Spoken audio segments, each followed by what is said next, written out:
Muy bien, mis hermanos, ha llegado el tiempo del platillo fuerte. El tema de esta tarde, tomen nota para mañana en la dinámica de los regalos. El tema del día de hoy se llama el calendario divino. Y vamos a pedir al pastor Daniel Miranda que pase aquí para que, mediante la palabra de Dios que él nos pueda exponer en esta tarde, nosotros podamos regocijarnos y gozarnos del mensaje que tienen esta noche. Pastor, su tiempo.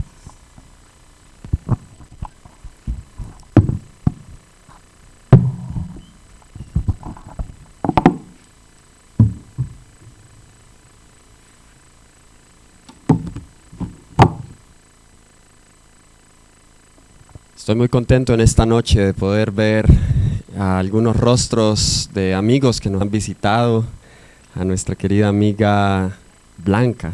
Qué bueno verte en esta noche, gracias por estar con nosotros, nuestros amigos allá atrás, nuestra hermosa pareja de hermanos que también nos visita, bienvenidos en la casa del Señor. Y también la prima, ¿cierto?, de nuestra querida hermana Miriam, que se encuentra con nosotros.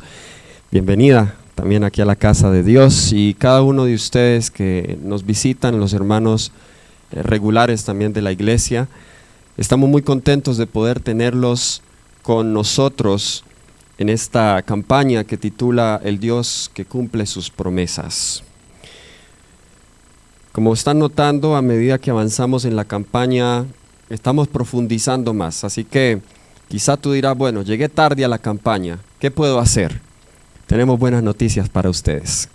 Esto está siendo grabado, usted puede ver ahí la camarita, aunque es pequeña, hace maravillas. Yo estuve revisando la calidad del video y salen muy bien.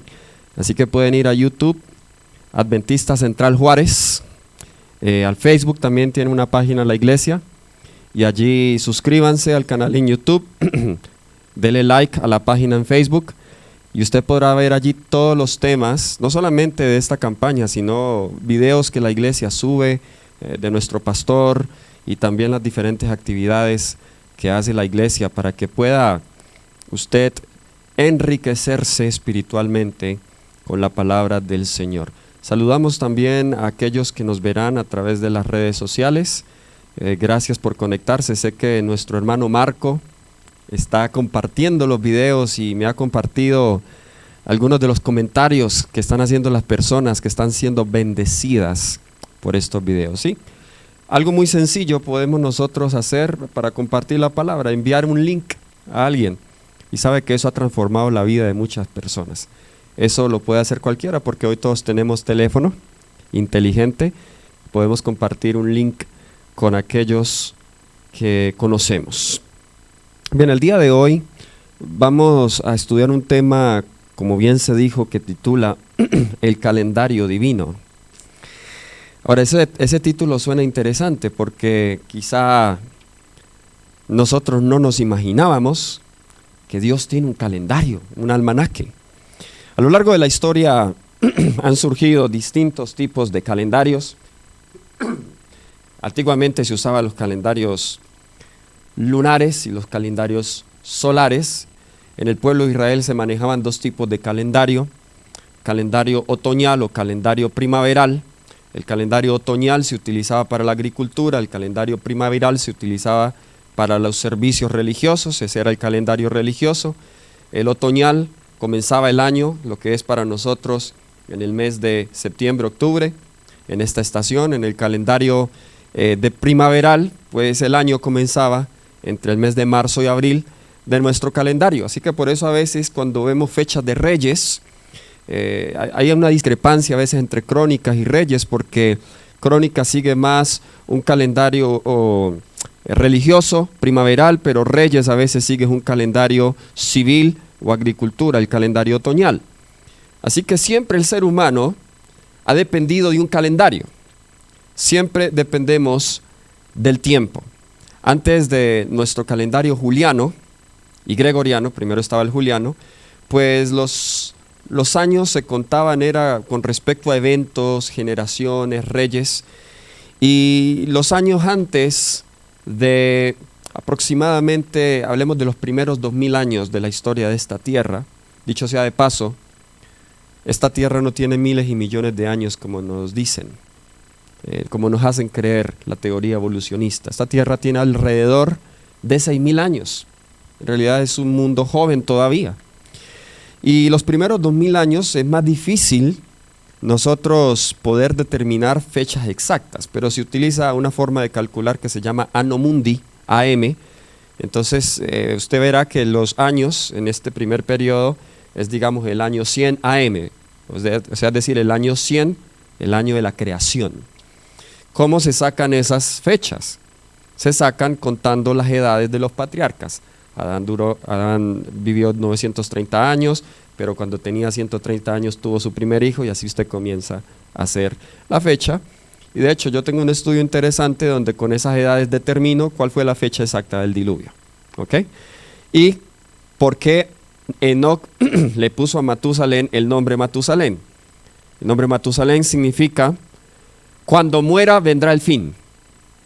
Es decir, eso es un nombre muy extraño, nadie más tiene ese nombre en la Biblia. Y exactamente el año que murió Matusalén, ese año vino el diluvio. Y eso se puede probar matemáticamente con la Biblia. De hecho, yo animo a los padres que le enseñen matemáticas a sus hijos con la Biblia. Hay muchos problemas matemáticos en la Biblia bien interesantes. Me gusta la matemática, así que por eso esas curiosidades numéricas en la Biblia me llaman la atención. Pero hoy no queremos hablar de eso, hoy queremos hablar del calendario de Dios, que también tiene que ver con números y tiene que ver con fechas. Dios tiene un calendario y este calendario lo vemos en el santuario. Para aquellos que están asistiendo por primera vez, Dios había pedido a su pueblo que estableciese o que le construyese un tabernáculo, porque Él tenía el deseo de morar en medio de ellos. Podemos decir que este era la iglesia o era el sitio de reunión del pueblo en el Antiguo Testamento. Ahora, muchas cosas sucedían aquí en el santuario, muchas cosas sucedían. Aquí se traían los sacrificios, aquí tenemos el altar del sacrificio. Cada mañana y cada tarde se sacrificaba un cordero o un toro o un carnero, dependiendo del sacrificio que se traía. Se sacrificaba acá, eso en símbolo del perdón de los pecados. Pero luego también cada año, 3 veces al año, habían fiestas judías que se celebraban, festividades, días festivos que tenía el pueblo de Israel. Aquí se traían las cosechas y se presentaban a Dios. En otras palabras, el santuario era el centro del culto de adoración judío. Yo hace poco, en este año, grabé una serie del santuario de 25 temas, donde vamos en detalle con cada una de estas piezas, ¿ok? Estos colores, ¿qué significa todo eso? Las fiestas judías. El día de hoy solamente les voy a tocar un poquito de eso. Pronto nuestro canal Zoom TV Latino va a sacar esa serie, ya está lista para salir, esperamos que salga en las próximas semanas, donde usted podrá aprender, es toda una clase del santuario, podrá ir en detalle en cuanto a este fabuloso mensaje del santuario que tenemos nosotros en la Biblia. Pero yo quiero concentrarme de manera especial en el calendario religioso como lo vemos en las fiestas judías. Vamos al libro de Levítico 23, donde nosotros encontramos la mención de las fiestas judías, 7 en total. Levítico capítulo 23, y vamos a leer los versículos, el versículo 4. El libro de Levítico, ¿qué capítulo dije? ¿Y qué versículo dije? Muy bien, vamos ahí entonces. Cuando esté allí diga amén. La palabra de Dios nos dice: estas son las fiestas solemnes de Jehová, las reuniones santas que convocaréis en las fechas señaladas. Moedim es la palabra hebrea que significa a set time, un tiempo señalado. Y habían fechas exactas en las cuales se celebraban estas fiestas. Un tour por el santuario y las fiestas judías nos va a demostrar el calendario de Dios, porque cada fiesta nos muestra un paso en el plan de la salvación que se cumplió en una fecha exacta. Pero antes de ir a las fechas quiero retroceder un poco. Incluso el mismo santuario también nos muestra esto. Por ejemplo, Cristo cuando vino acá a la tierra, aquí no lo vemos todo, pero el santuario estaba alrededor del santuario del desierto de Moisés, habían carpas y las tribus de Israel estaban acampadas alrededor. Bueno, eso se cumplió en la encarnación de Jesús, porque cuando Jesús vino, Juan 1:14 dice que el verbo se hizo carne y habitó entre nosotros y vimos su gloria. La palabra habitar allí, en el griego es la palabra skene, y esa palabra se traduce como tabernáculo. Esa es la palabra para tabernáculo en el griego, skene. Una mejor traducción podría ser Jesús vino, el verbo se hizo carne y tabernáculo entre nosotros. Es decir, Jesús antes de que fuese nuestro Salvador tuvo que colocar su tienda, su carpa en medio del campamento humano. Cuando Jesús entra a su ministerio público, entra al atrio del santuario. Aquí en el altar del sacrificio Jesús muere, está la crucifixión. En el lavacro Jesús resucita. Y el atrio representa el ministerio de Cristo en la tierra. ¿Ok? Justificación. Luego entra cuando Jesús asciende al cielo. La pregunta es, ¿a dónde fue? Bueno, decimos se fue al cielo, pero él se fue a un lugar específico en el cielo. Él entró al lugar santo en el año 31. Y cuando entra al lugar santo comienza a ministrar aquí en el lugar santo. Por eso en el libro de Apocalipsis lo vemos a Jesús en estos 3 apartamentos. En la introducción a las 7 iglesias, Jesús está en el candelabro. En la introducción a los 7 sellos, Jesús está en la mesa. En la introducción a las 7 trompetas, Jesús está en el altar del incienso. Hay algunos hoy que están aplicando las trompetas al futuro, pero aplicar las trompetas al futuro implica que Jesús tenga que salirse del lugar santísimo donde está hoy para volver otra vez a comenzar al lugar santo. El santuario nos muestra que las trompetas no se pueden aplicar al futuro. Sé que ese es otro tema. Alguien estará diciendo, bueno, ¿qué es todo eso? Estoy dándoles una perspectiva general. Bien, tenemos entonces que Jesús ascendió al lugar santo. Esta es la morada de Dios en el cielo, porque en el cielo hay un verdadero santuario. Y estuvo allí hasta un año, al cual les voy a mostrar ahora. Y en ese año, en esa fecha, Él pasa al lugar santísimo. Y aquí es donde está ahora. Cuando Él salga del lugar santísimo es cuando venga a esta tierra por nosotros. Mire qué fascinante esto, ¿cierto? Muy interesante. Vamos a ver eso mismo, pero con las fiestas. ¿Ok? Vamos a ver eso mismo con las fiestas judías. Nosotros vamos primero entonces a el libro de Gálatas, el capítulo 4, el versículo 4. El libro de Gálatas, ese fue el texto que nosotros leímos ayer y los primeros puntos va a ser un resumen del tema que nosotros vimos ayer. Gálatas capítulo 4, versículo 4 dice, pero cuando vino el cumplimiento del tiempo, Dios envió a su Hijo nacido de mujer, nacido bajo la ley. Nótese que Gálatas 4:4 utiliza una expresión de tiempo. Dice, pero cuando vino el cumplimiento del tiempo. Es decir, que había un tiempo en el calendario de Dios para el nacimiento de Cristo. Y como ya lo vimos ayer, los que no pudieron ver el tema ayer, vuelvan al video, porque hoy no voy a explicar eso en detalle por el tiempo. Como estudiamos ayer, el profeta Daniel en Daniel capítulo 9 había dado una profecía de 490 años y que al final de esos 490 años dice que el Mesías sería ungido y luego él sería muerto. Es decir, las fechas exactas para la muerte de Jesús y por ende para su nacimiento también se habían dado. Porque si usted cuenta hacia atrás, usted puede determinar la fecha en que Jesús nació. Jesús nació en el año, alrededor del año 4, 5 antes de Cristo. Y la Biblia no nos dice mucho acerca de sus primeros 30 años.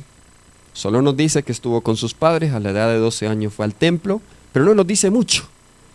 Pero luego cuando vamos a Lucas el capítulo 3, vayan allí conmigo. Al principio quiero que se concentren. Ustedes dirán, bueno, todas esas fechas no tienen significado, pero van a ver que estoy colocando el fundamento para algo muy interesante que les voy a compartir en un momento. Lucas el capítulo 3, versículo 23. Nos dice, Jesús al comenzar su ministerio era como de 30 años, hijo según se creía de José, hijo de Elí. Pregunta, ¿cuántos años tenía Jesús cuando iba a comenzar su ministerio?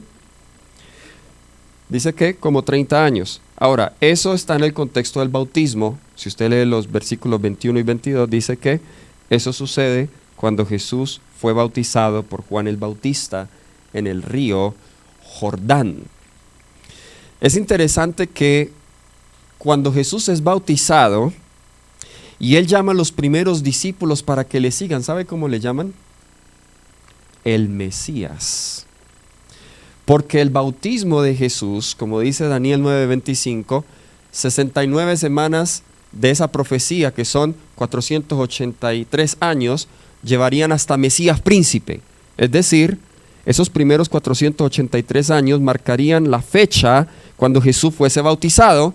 Y justo después del bautismo de Jesús, en Juan capítulo 1, 40 al 41, cuando encuentran a Jesús los primeros discípulos, miren cómo le llaman. Juan capítulo 1, versículo 40 al 41. Andrés, hermano de Simón Pedro, era uno de los dos que habían oído a Juan y habían seguido a Jesús. Aquel encontró primero a su hermano Simón y le dijo, hemos encontrado ¿a quién? Al Mesías, que significa el Cristo. Entonces en hebreo se le llama Mesías y en griego el Christos. Ambas palabras en ambos idiomas significa el ungido. ¿Cuándo Jesús fue ungido? Fue ungido en su bautismo. Por eso a partir de este momento se le comienza a llamar el Mesías. Pero 3 años y medio después, nosotros encontramos la muerte de Cristo en la cruz. Y aquí me sirve esta cruz que tenemos a un lado, porque la fecha de la muerte de Cristo Jesús fue exactamente en el momento en que debía suceder. ¿Cómo sabemos eso? Si usted va al libro de Juan, lástima que el tiempo es tan corto, solamente se los menciono de pasada, les dejo la tarea que ustedes lo investiguen. Usted va a notar que Jesús participó de 4 Pascuas. Y para los que saben un poquito cuándo se celebraba la Pascua se celebraba en la primavera de cada año. Jesús fue bautizado en un otoño, así que si Jesús participó de 4 Pascuas, ¿eso cuántos años son? En la 4ª es que Él murió, ¿ok? La última Pascua que Él participa es donde Él muere. Significa que si Él comienza su ministerio en el otoño, desde ese otoño hasta la Pascua, su primera Pascua, ¿cuántos meses han pasado? 6 meses, ¿cierto? Medio año. Desde el otoño hasta la primavera, digamos septiembre hasta marzo, ¿ok? Y de allí en adelante Él participa su primera Pascua y ahora le quedan 3 Pascuas más, es decir, 3 años más. 3 años y medio, Jesús dura el ministerio de Él y allí muere. Eso cumple la primera fiesta que nosotros vemos, que es la fiesta de la Pascua. Les hablo un poquito de la institución de esta fiesta. La Pascua se instituyó cuando el pueblo de Israel fue librado de Egipto. Ya les hablé de eso esta semana, ¿recuerdan? Cuando el pueblo de Israel fue librado de Egipto, esa noche que ellos son librados, Dios les dice, bueno, tienen que matar un cordero, con la sangre del cordero tienen que rociarla sobre los dinteles, y eso es señal de protección para que el ángel destructor no entre a esa casa y mate al niño primogénito. El que no hiciera eso, pues, no podía tener la protección de Dios. Eso, de acuerdo al Señor, este debería ser el primero de los meses del año y cayó en el 14 del mes Nisan. El mes Nisan era el primer mes del calendario religioso. Nisan para hoy nosotros sería marzo o abril. Es decir, la fecha en que la Iglesia Católica celebra la Semana Santa es aproximadamente esa fecha. O sea, en eso está bien. Aproximadamente la semana de la Pasión de Jesús ocurre en la primavera, entre marzo o abril. Bien. La fiesta de Nisan entonces, el 14 de Nisan. ¿Saben ustedes que Jesús murió exactamente un viernes, que ese viernes caía 14 de Nisan. Jesús muere exactamente un viernes a la hora en que se mataba el Cordero Pascual. El Cordero Pascual debía matarse entre las 2 tardes, es decir, entre el mediodía y entre la puesta del sol. Había una hora en la cual se hacía el sacrificio vespertino, que era a las 3 de la tarde. Jesús murió exactamente a las 3 de la tarde. Ahora, otro detalle interesante.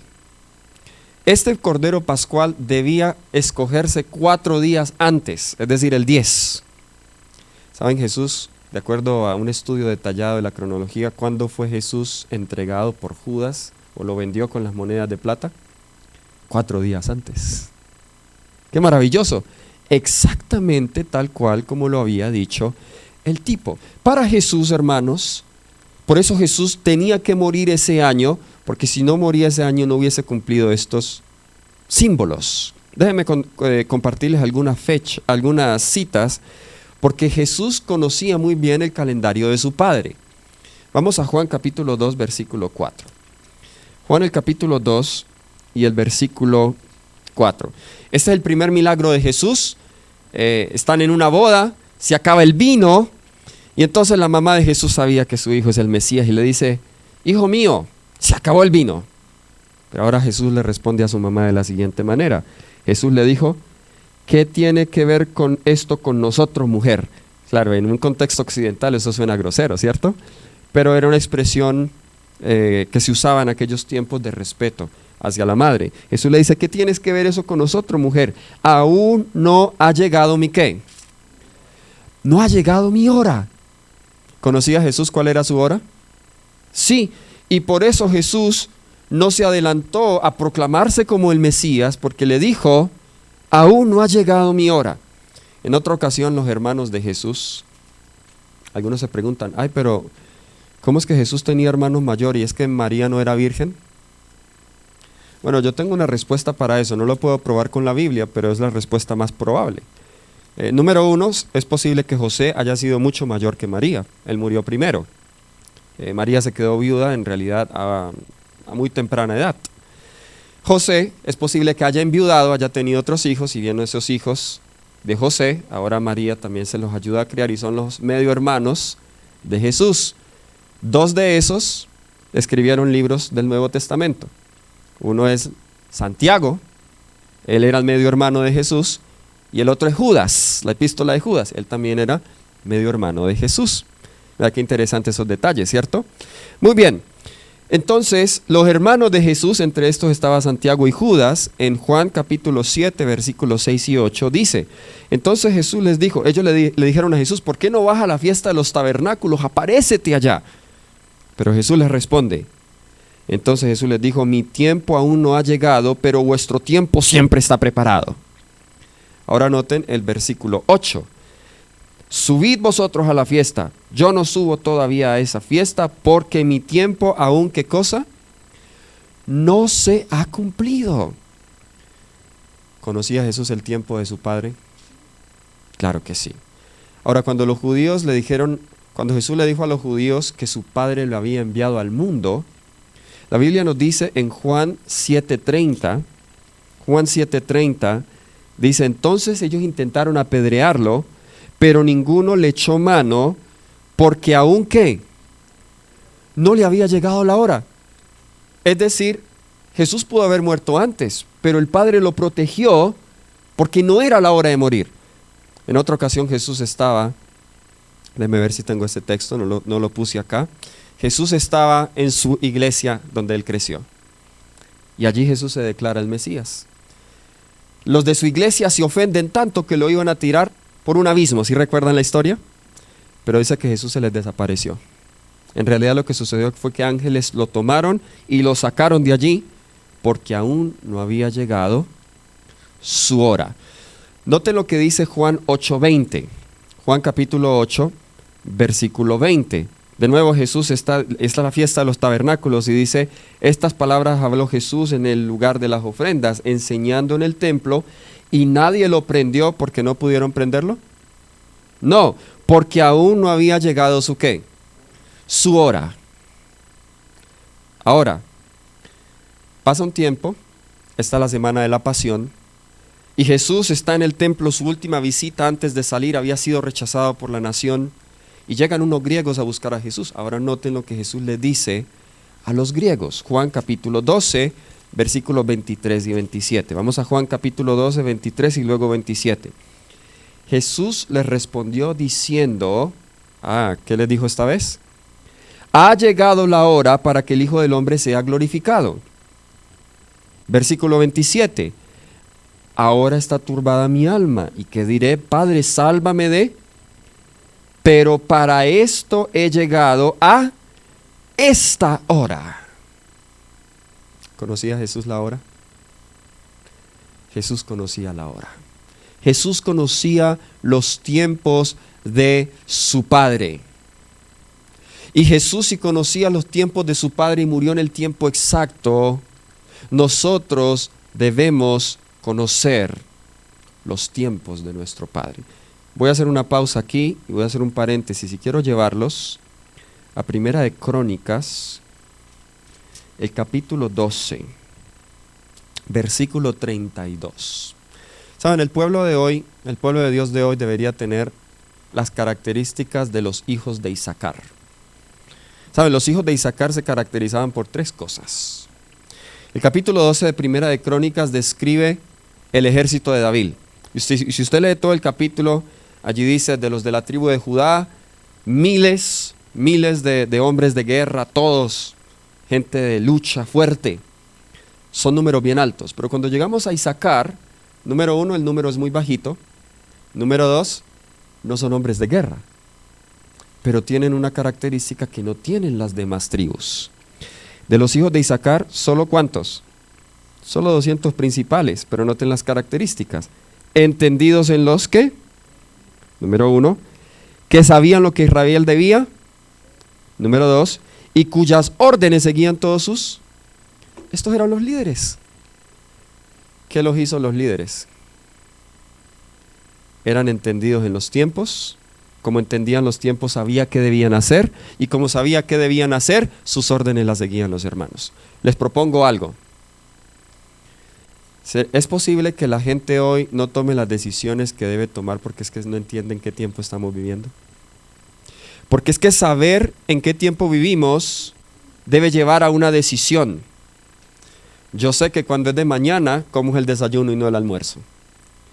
Todos tenemos un horario. Esta es la hora de ir a trabajar, esta es la hora de regresar a trabajar, esta es la hora de ir a la escuela, esta es la hora de salir de la escuela, ¿cierto? El tiempo nos dicta qué hacer. Cuando estudiamos el calendario divino, el tiempo también nos dicta qué hacer.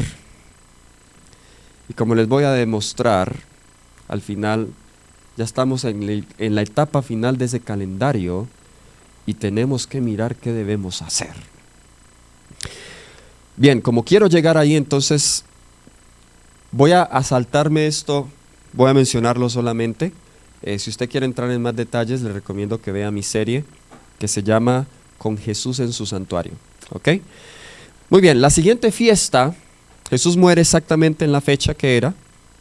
La siguiente fiesta es la fiesta de los panes sin levadura, que se celebraba al día siguiente.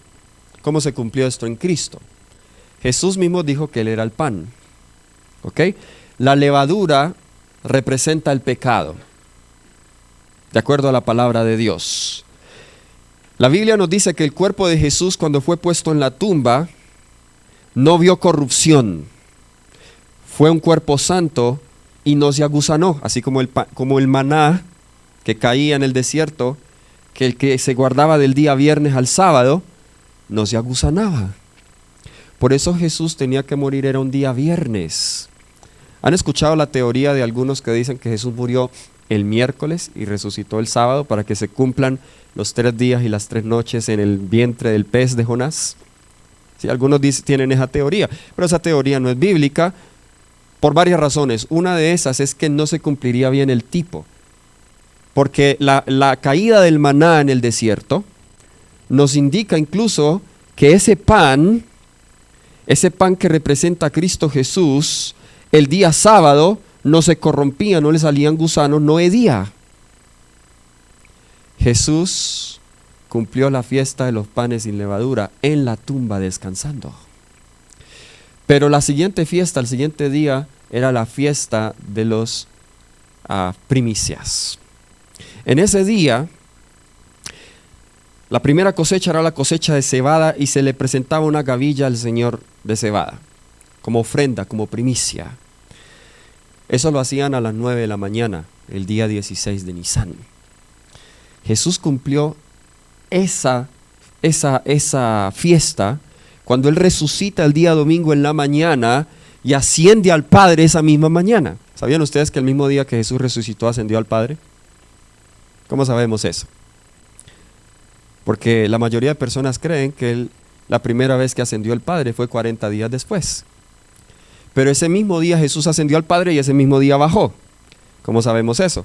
Porque cuando María lo ve en la tumba, lo va a abrazar. ¿Y qué le dice él? No me toques. Aún no he subido a mi Padre. Pero cuando se les aparece a los discípulos en la noche, ellos lo tocan y él se deja tocar. Jesús tuvo que ir como primicia.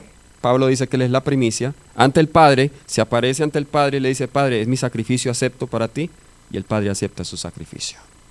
Pero ese día también resucitaron unos muertos con Jesús. Las primicias que resucitaron con él. Bien, 50 días más tarde tenemos la fiesta del Pentecostés o la fiesta de las semanas, el Shavuot, en hebreo. Esto se cumplió exactamente el día del Pentecostés cuando el Espíritu Santo se derrama sobre los discípulos. Exactamente la misma fecha. Ahora, esas son las fiestas primaverales. ¿Qué en cuanto a las fiestas otoñales? En el otoño habían 3 fiestas: las trompetas, el día de expiación y los tabernáculos. Las trompetas comenzaban a sonar el 1 del 7º mes de Tishri. Qué interesante que 10 años antes que comenzara el día de expiación antitípico, se comenzó a dar el mensaje allí en Estados Unidos sobre la pronta venida de Cristo Jesús, porque las trompetas anunciaban el día del juicio 10 años antes, en el año 1833. Originalmente se creía que Jesús vendría en el año 1843. La fiesta de las trompetas se cumple exactamente en esa fecha. La fiesta de la expiación, que es la fiesta que marca el día del juicio. ¿Sabían ustedes que ya ha comenzado un juicio en el cielo? ¿Sí? Se cumple exactamente en la misma fecha. ¿Qué estoy queriendo decir con todo esto, hermanos? Dios tiene un calendario exacto para todo. Vamos a el libro de Apocalipsis 14. Vamos a hablar un poquito de esta fiesta. Apocalipsis 14, versículos del 6 al 12, encontramos el mensaje de Dios para este último tiempo. Y el primer ángel, note lo que dice, versículos 6 y 7. Vi volar por en medio del cielo a otro ángel, que tenía el evangelio eterno para predicarlo a todos los moradores de la tierra, a toda nación, tribu, lengua y pueblo, diciendo a gran voz: temed a Dios y dadle gloria, ¿porque qué? Porque la hora de su juicio ha llegado, y adorad a aquel que hizo el cielo, la tierra, el mar y las fuentes de las aguas. ¿Cómo sabemos que este ángel, que es simbólico, ese ángel representa mensajeros que van a predicar este mensaje? ¿Cómo sabemos que este ángel es un mensaje para los últimos días? Varias razones. Primero dice que va ¿a dónde? ¿A dónde se está predicando ese mensaje? Toda nación, tribu, lengua y pueblo. En la historia, nunca el mundo entero ha escuchado todo el evangelio. Bueno, usted dirá, Pablo dijo que lo predicó a todo el mundo. Sí lo predicó a todo el mundo, pero a todo el mundo conocido en ese entonces. ¿Ok? Pero ahora el mundo se ha extendido a las Américas, así que este ángel va a predicar el evangelio a todo el mundo, es decir, ese mensaje es para este tiempo. Pero hay otra razón aún más de peso. Él da la razón aquí en el versículo 7, dice: porque la hora de su juicio, ¿qué? Ha llegado. Y allí me voy a detener un poco. La hora del juicio de Dios. En la fecha número 6, este calendario tiene 7 fechas. Calendario fácil, ¿cierto? Normalmente los meses en nuestros calendarios tienen ¿cuántos días? 30 o 31. Y en el calendario de Dios este tiene solamente 7 fechas. La última no la sabemos. Antes de hablar de esta, porque en esta es la que me voy a concentrar en el tiempo que nos queda, la última es la fiesta de los tabernáculos, y esta era el final del año. ¿Okay? Se celebraba del 15 de Tishri hasta el 23 de Tishri, y esta representa la segunda venida de Jesús. Pero para esta sí no se nos ha dado fecha. Ahora, yo sí soy convencido de una cosa. Si todas las fiestas han caído en su tiempo, el año en que venga Jesús, cualquiera que sea, al menos yo sí sé en qué época del año va a venir.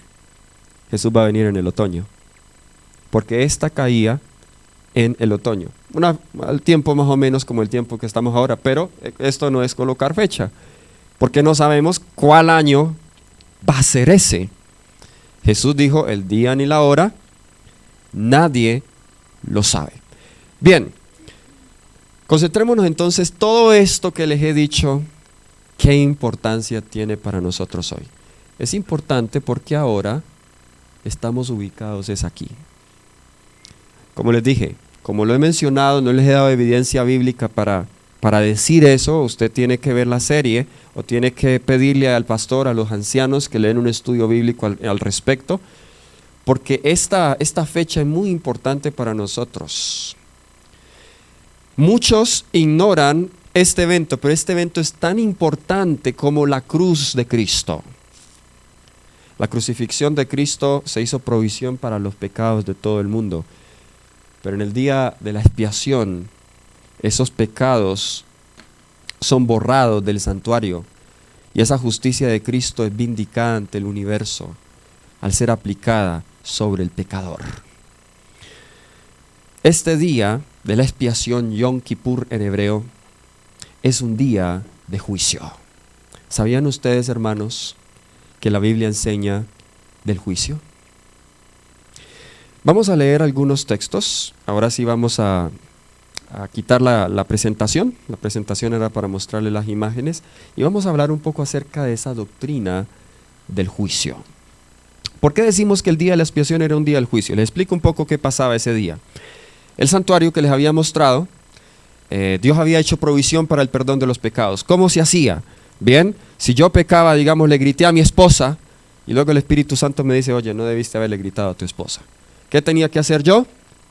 Tenía que coger un cordero o un animalito, lo llevaba al santuario. Imagínense cuando yo pasaba por la casa del vecino con un cordero. ¿Qué habrá hecho? Lleva un cordero para el santuario. Algo tuvo que haber hecho. Era vergonzoso, ¿cierto? ¿Qué nos enseña eso? El pecado trae vergüenza, hermanos. El pecado trae vergüenza. Y él debía llevar ese corderito. ¿Saben? Por primera vez estoy entendiendo por qué Dios instituyó eso, porque yo nunca había tenido que lidiar con rebaño. Y recientemente nos mudamos a una finca ahí en California. Un colega, un pastor, él lo trasladaron de distrito y él tenía esa finca. Dice, oye, no tengo a quién rentarla. Nos la rentó a nosotros a muy bajo precio. Y él tiene ovejas, literales. Es decir, estoy aprendiendo a ser pastor de ovejas literales también. Y tenemos ahí 7 ovejitas. Y son un animal. En una semana yo me encariñé de ellas. Son tan tiernas, son tan lindas. Usted les da pastico y todo y ellas se encariñan, lo ven a uno, los ojitos. Tuve una experiencia traumática compartida con la hermana Miriam y con su esposo, porque mi primera experiencia como pastor de ovejas no fue muy positiva. Yo llegué y había una oveja enferma.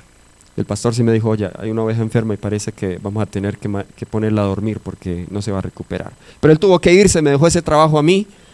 Así que yo primero tenía que cavar y estaba ocupado, así que me tomé tiempo haciendo el hoyo y yo orando, incluso le coloqué las manos así como haría con un hermano cuando uno lo va a ungir. Yo la ungí a la ovejita, yo dije, Señor, si ten misericordia a la ovejita, que ella reviva antes de que yo termine de hacer este hueco, le decía yo al Señor.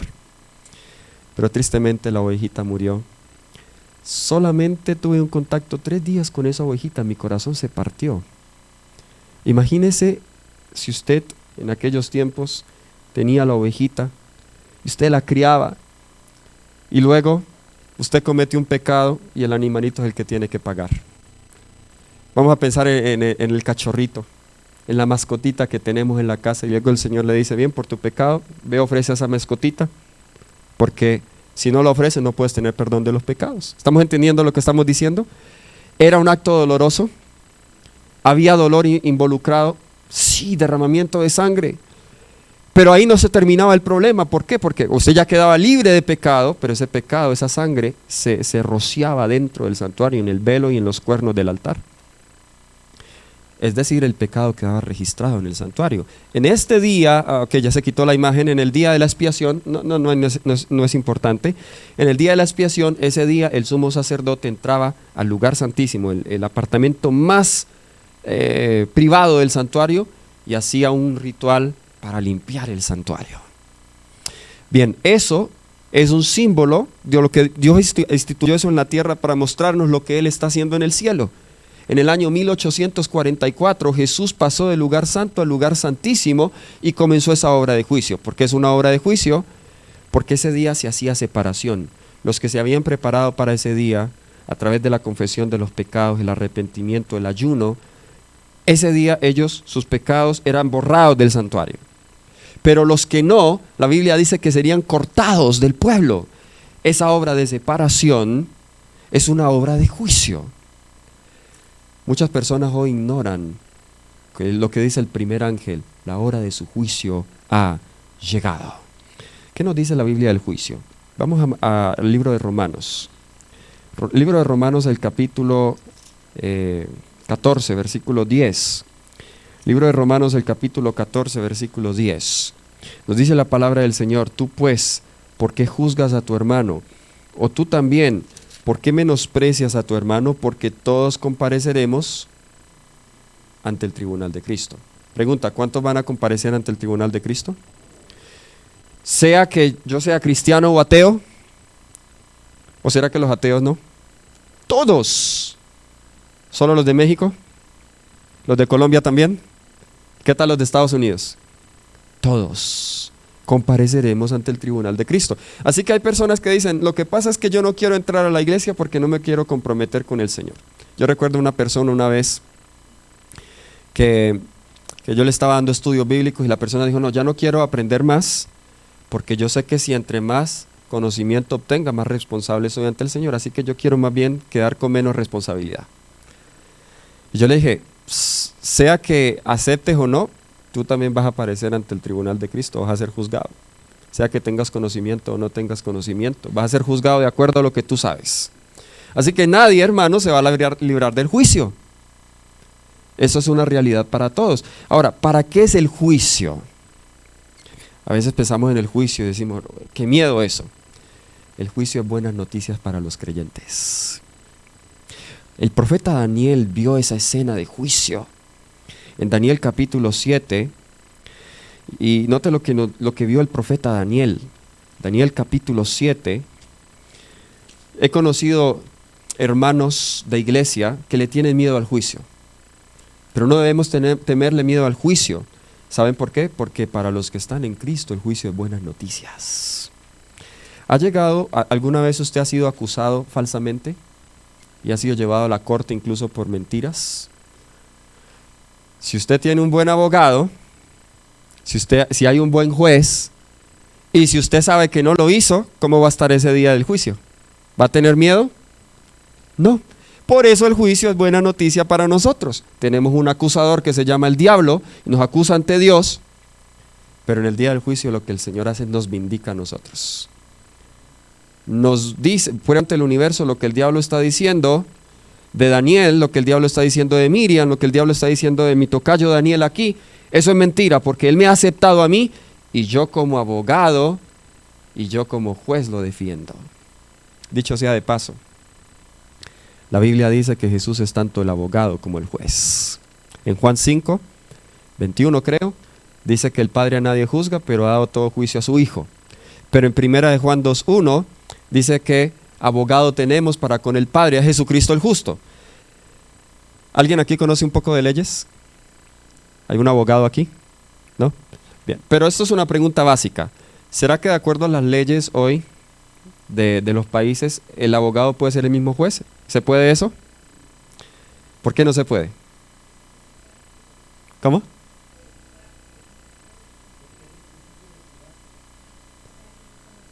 ¿Cierto?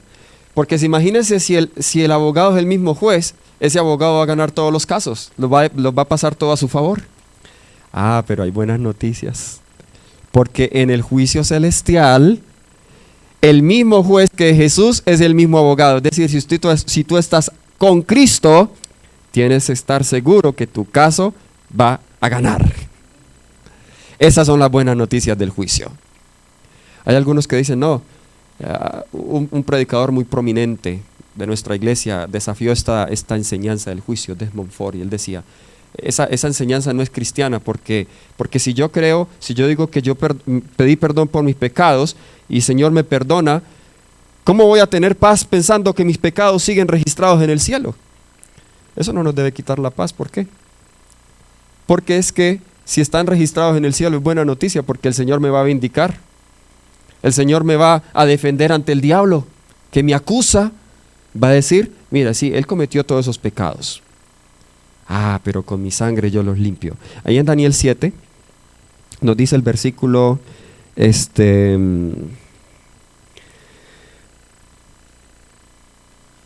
versículo 22. En esta versión mía no dice exactamente como dice en el original, quizá alguna de sus versiones sí dirá mejor. Dice, hasta que vino el anciano de días y se hizo justicia a los santos del Altísimo. En otras versiones dice, y se pasó juicio en favor de los santos. ¿Hay alguien que tenga una versión que dice así? Se pasó juicio en favor de los santos. Pronunció juicio se dio, muy bien. Hay una palabra clave ahí que dice en favor de los santos. Es decir, cuando el anciano de días, que es el Padre, se siente, haga justicia, lo va a hacer en favor de los santos. ¿Y cómo sabemos que es en favor? Porque en ese juicio le dará el reino a los santos. El reino que perdimos. Recuerda que hablamos en uno de los temas de esta semana que por el pecado nosotros perdimos ese reino, cielo nuevo y la tierra y el suelo creados en la creación. Jesús lo recuperó, pero en el juicio ahora Jesús lo va a compartir con nosotros. Es decir, la salvación es tan abarcante que no solamente incluye la salvación nuestra, sino que ahora incluye también que Él nos da el reino a nosotros. ¡Qué maravillosa promesa! Ahora, ¿qué pasará entonces con los que no acepten a Cristo? Vamos a 2 Corintios capítulo 5. Y aquí esto se pone cada vez mejor, 2 Corintios el capítulo 5. Y vamos ahora a leer el versículo 10. Si está allí, diga amén. Bien, 2 Corintios el capítulo 5, el versículo 10. Porque es necesario que todos comparezcamos ante ¿quién? Para que cada uno reciba según lo que haya hecho mientras estaba en el cuerpo, sea bueno.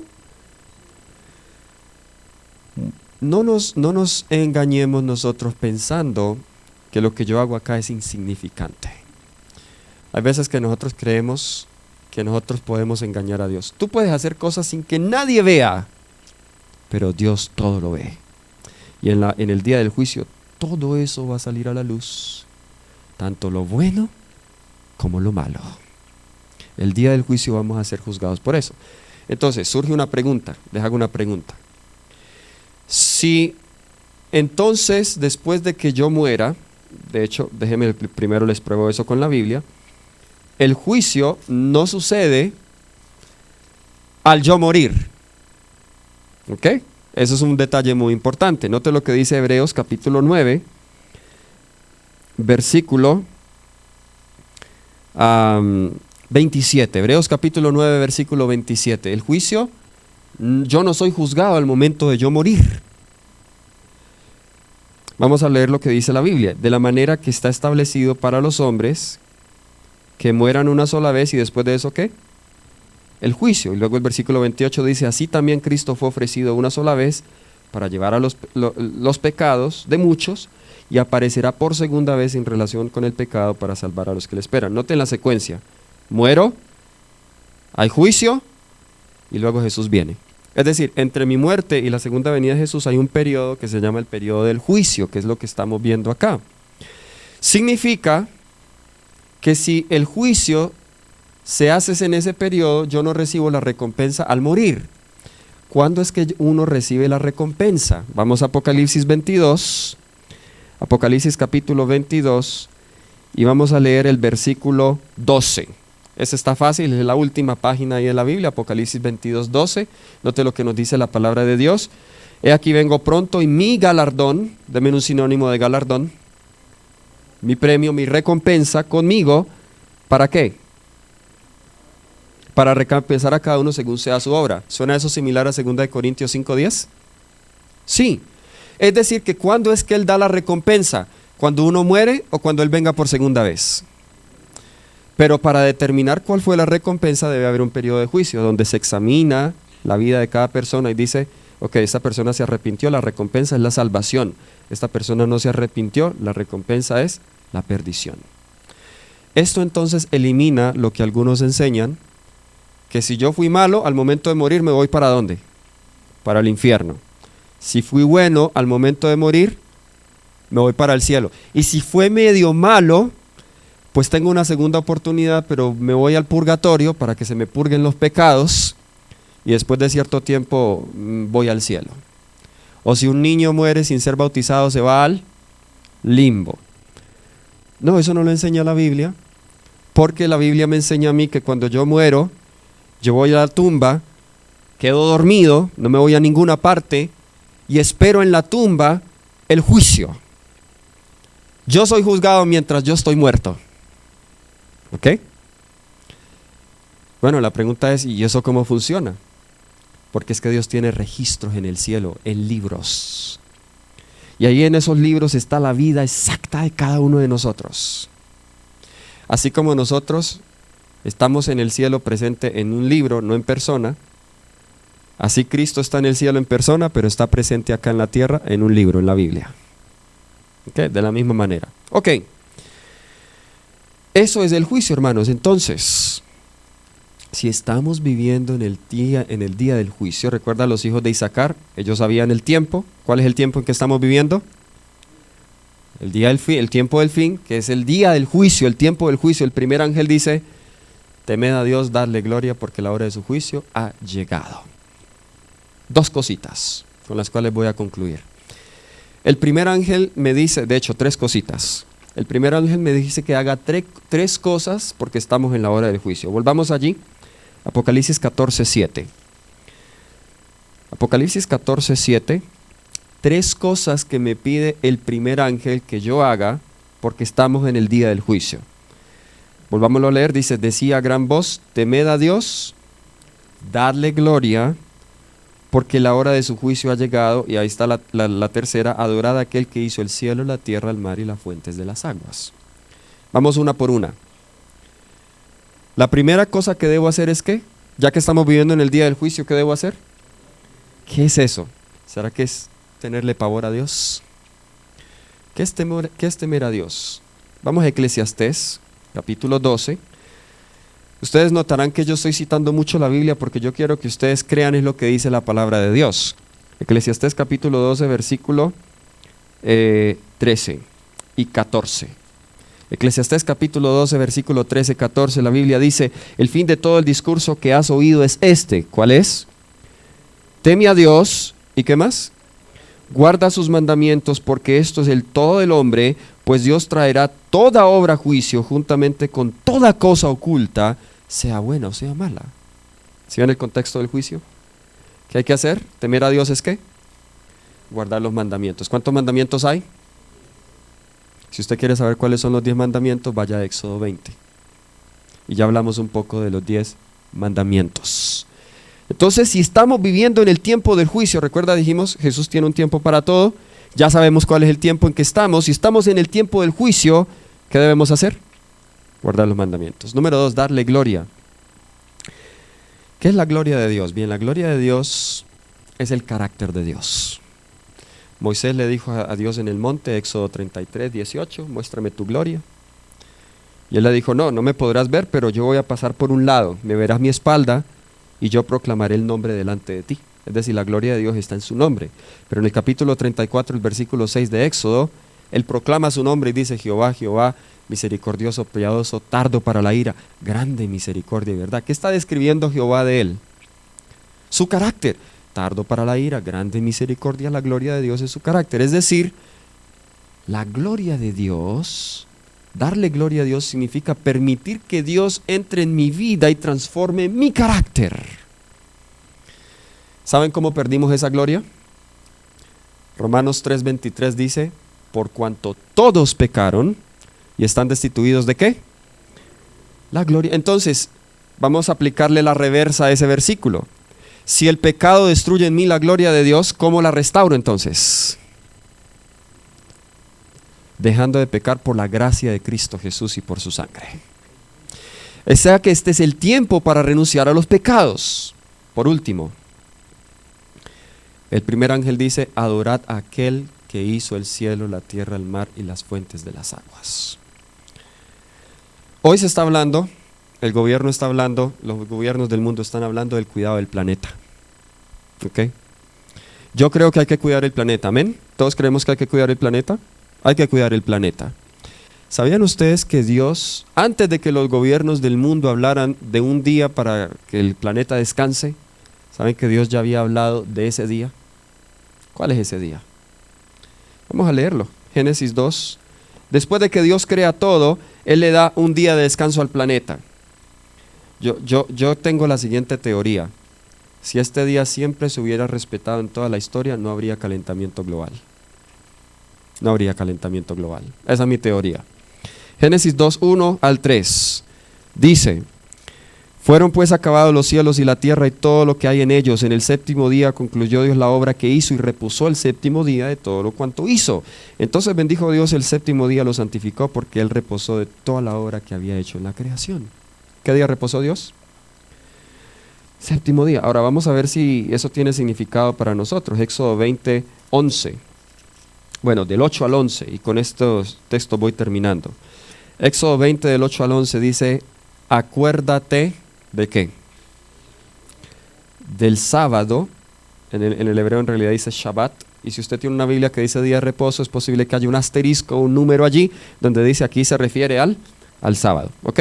Acuérdate del sábado para santificarlo. Qué interesante, si dice acuérdase, significa que esta no es la primera vez que se dio. El sábado no es solo de los judíos, se dio desde la creación. Acuérdate del sábado para santificarlo. ¿Cuántos días trabajaremos? Y haremos toda la obra, pero el séptimo día es reposo para Jehová tu Dios. No hagas en él obra alguna, o sea, no obra propia, obras de Dios sí. Tú, ni tu hijo, ni tu hija, ni tu siervo, ni tu criada, ni tu bestia, ni tu extranjero que está dentro de tus puertas. ¿Y cuál es la razón? Aquí está la razón. Esto nos conecta con Génesis 2. Porque en 6 días hizo Jehová los cielos y la tierra, el mar y todas las cosas que en ellos hay. Pregunta, ¿es la misma expresión del primer ángel? Adorad a aquel que hizo el cielo, la tierra, el mar y las fuentes de las aguas. La misma expresión. Porque en 6 días hizo Jehová los cielos, la tierra, el mar y todas las cosas que en ellos hay. Y reposó en el séptimo día, por tanto Jehová bendijo el sábado y lo santificó. Queridos hermanos, voy a decir algo que quizá para algunos de ustedes va a ser la primera vez que ustedes van a escuchar esto. Pero cuando llegue el tiempo que esto se cumpla, ustedes comprenderán. ¿Saben ustedes que la crisis final que va a venir sobre este mundo, que ya está comenzando, Estados Unidos, de acuerdo a los expertos, ya en esta estación de otoño ya comenzó la recesión económica en Estados Unidos? Pero ¿sabían que la crisis final no va a ser por el petróleo? Ni la crisis final tampoco va a ser por la caída del dólar ni la caída de los bancos. La crisis final no va a ser una tercera guerra mundial. La crisis final va a ser lo que la gente menos espera. La crisis final va a ser sobre un asunto de adoración. ¿A quién vamos a adorar? Las religiones falsas y los gobiernos van a decir que hay que adorar el primer día de la semana. Que de hecho ese día nunca la Biblia menciona que hay que adorar en el día domingo a Dios. Pero la Biblia nos dice que el día de adoración es el sábado. Y pronto, de hecho eso ya está sobre la mesa. En el cuidado del mundo, del medio ambiente, ustedes pueden leer en el Laudato Si, que sacaron un documental. ¿Ya vieron el documental que sacaron del Laudato Si? El documental de la encíclica papal sobre el cuidado del planeta. Como la gente no le gusta leer, entonces hicieron un documental para que todos sepan. Salió hace un mes, yo me lo vi, tremendo. Cómo se apela a las emociones de las personas en ese documental. Se propone, como hicieron el experimento con la pandemia, 3 meses encerrados, pues lograron revertir la contaminación global. 30 años, lo que les hubiera tomado en 30 años lo revirtieron en 3 meses. Porque no había mucha gente en la calle, carros, no había mucha emisión de gases. Así que ellos dijeron, bueno, no podemos volver a encerrar a la gente por tanto tiempo, como sucedió en la pandemia. Pero si descansan un día a la semana, vamos a poder reducir las emisiones de gases a la atmósfera, los ríos y los mares se pueden de nuevo purificar y podemos salvar nuestro planeta. Suena muy bonito y yo apoyo esa causa, excepto el día que proponen. El día que proponen es el día domingo, pero la Biblia me dice a mí que el día del planeta es el día sábado. Y si la Biblia lo dice, yo lo tengo que creer y yo lo tengo que seguir. Mi pregunta es, hermanos, ante el tiempo en que estamos viviendo, ¿cuántos? Y este llamado primero lo voy a hacer. Hoy voy a hacer el llamado antes del especial. ¿Cuántos de los que estamos aquí, primero aquellos que nos están visitando, con la mano alzada le gustaría decirle a Dios, Señor, yo quiero comenzar a guardar la ley de Dios, los 10 mandamientos? Gloria a Dios. Dios te bendiga, amén. Dios te bendiga. Qué lindo. ¿Alguien más? Segundo llamado. ¿Cuántos quieren decirle a Dios que quieren por la gracia de Cristo y por su sangre vencer el pecado y vencer al enemigo? Porque la Biblia nos dice que por la gracia de Cristo Jesús podemos vencer. ¿Cuántos? Gloria a Dios. Amén.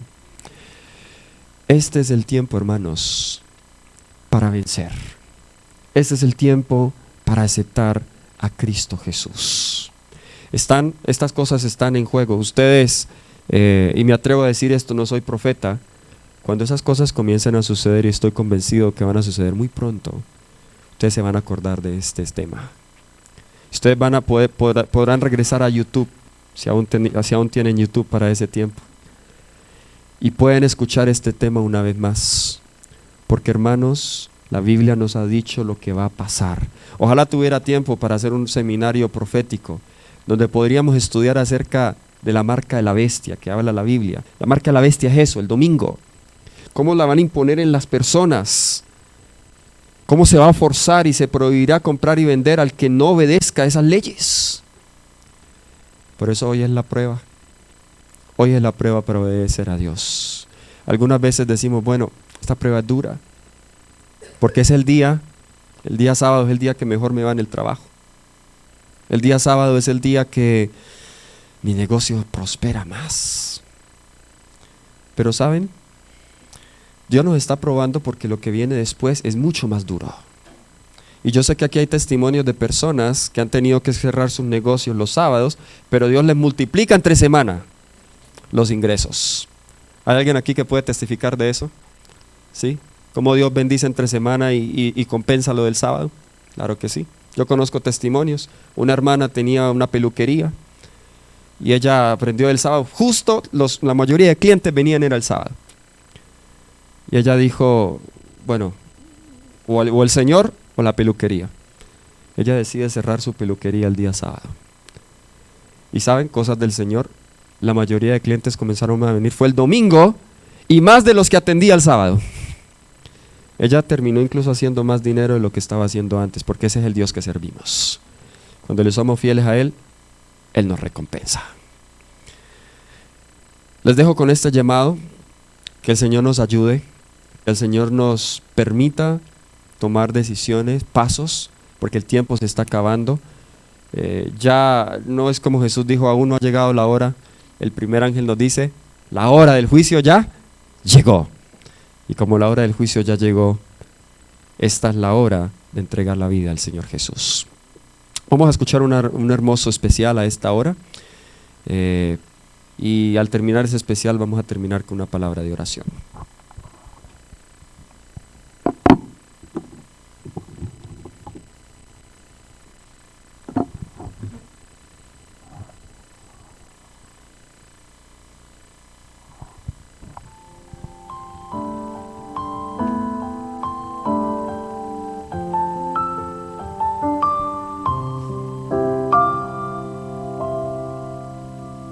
Le importará Jesús que esté doliente mi corazón, siendo en senda oscura de aflicción, me dará consolación. Le importa, sí le importa, comparte mi dolor, hasta en mis días tristes y noches más negras le importan al Señor. Le importará si estos pies tropiezan al caminar, si he caído en mal o en la tentación, me podrán así levantar. Le importa, sí le importa, comparte mi dolor, en mis días más tristes y noches más negras, le importan al Señor.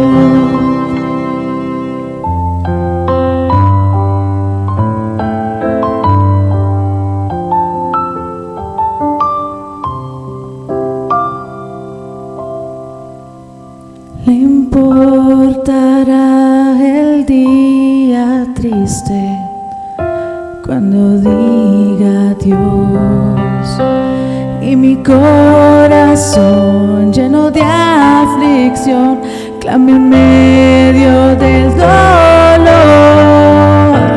Le importa, sí le importa, comparte mi dolor, en mis días más tristes y noches más negras me abraza el Salvador.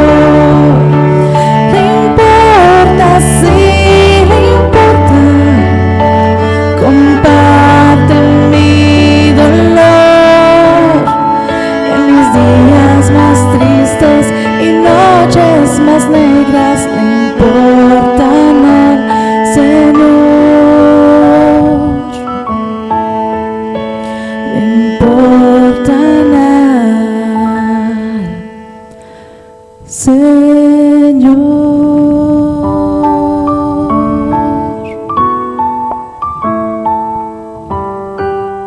Amén.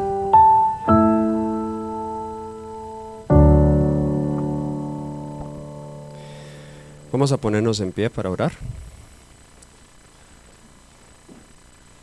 Antes de orar quiero decirles que estoy orando yo de manera especial por cada uno de ustedes, de manera especial por los que han venido por primera vez en esta semana a la campaña. Lo voy a llevar en mi corazón y voy a incluirte a ti también en mis oraciones, porque yo sé que el Señor les está llamando. Yo me agradé anoche al escuchar cómo el Señor está llamando a sus hijos en estos últimos días. Ustedes se darán cuenta pronto que no fue en vano y que no fue una equivocación que usted haya venido en esta semana aquí. Al final de esta semana, como dijimos ayer, queremos terminar con una hermosa ceremonia bautismal. A veces nosotros pensamos que quizá necesito conocer más, necesito primero arreglar unas cosas con el Señor Jesús para dar ese paso, pero Lo que tú necesitas es entregar tu vida al Señor Jesús y Él se encargará de tu vida. Él arreglará lo que tú necesites que arreglar. Eso es lo que el Señor desea. Así que no subestimo lo que el Espíritu Santo esté haciendo en cada uno de ustedes. Así esta sea la primera vez que haya entrado en una iglesia. La puerta está abierta para terminar esta semana, el día sábado, con una hermosa ceremonia bautismal. Si usted desea ser bautizado, busque al pastor, los ancianos, este servidor, y nosotros podemos ayudarle a hacer los preparativos necesarios para esa hermosa decisión, esa hermosa ceremonia que nosotros vamos a tener el fin de semana. Así que si alguno desea una oración especial por eso, puede levantar la mano y yo puedo orar por ti a esta hora. Por favor, oren por mí, que yo quiero tomar esa decisión y lo podemos nosotros incluir. Ya estoy orando por aquellos que en noches pasadas han expresado ese deseo. Bien, vamos entonces a terminar con una palabra de oración. Oremos. Querido Padre Celestial, que moras en las alturas de los cielos, así como el primer ángel dijo, Señor, que debemos temerte, darte gloria, porque la hora de tu juicio ha llegado, Señor. Debemos adorarte en el día que tú has establecido. Oro, Señor, para que tú nos ayudes a guardar tu santa ley. Nos ayudes a entender la importancia del tiempo en que vivimos y de tomar decisiones para Cristo. Tú entiendes qué cosas aún necesitan ser arregladas en la vida de cada uno de tus hijos que aún no han dado ese paso. Oro, Señor, para que tú allanes el camino delante de ellos y que quite los obstáculos que el enemigo pueda colocar en su vida. Dale la convicción, quita los temores que hay en su corazón, que ellos puedan ver en este paso, Señor, como el mejor paso y la decisión más importante en sus vidas. Bendice a esta iglesia, Señor. La campaña está llegando a su fin, pero no queremos, Señor, terminarla sin que hayan frutos para la salvación. Así que es tu obra, Señor. Dejamos cada una de estas almas en tus manos, en las manos de tu Santo Espíritu. Todo lo pedimos en Jesús. Amén, Señor.